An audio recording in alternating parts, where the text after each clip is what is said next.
चटपटीत pocket snack बनवण्यासाठी सर्वात प्रथम तेल गरम झाल्यानंतर ठेचा आणि मोहरी परतून घेऊया. मटर, गाजर चवीनुसार मीठ घालून याला शिजवून घ्यायचं.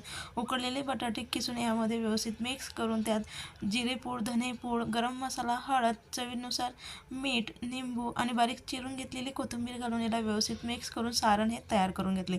एका कढईमध्ये पाणी, चवीनुसार मीठ, तेल घालून लगेच आपण रवा हा शिजवून घेणार आहोत. याचे अगदी छान घट्टसर होईपर्यंत शिजून झाल्यानंतर एका कढईमध्ये काढून याची अगदी नरम अशी आपण कणिके तयार करून घ्यायचं. मध्यम आकाराचा एक गोळा घेऊन प्लास्टिकच्या पिशवीला तेल लावून अशा पद्धतीने आपण याची पुरीही तयार करून घ्यायची.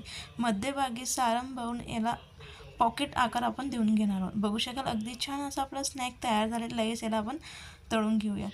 छान ब्राऊन कलर येईपर्यंत मंद गॅसवरती क्रिस्पी होईपर्यंत याला तळून घ्यायचं. बघू शकाल अगदी छान असा आपला चटपटीत क्रिस्पी पॉकेट स्नॅक हा तयार आहे.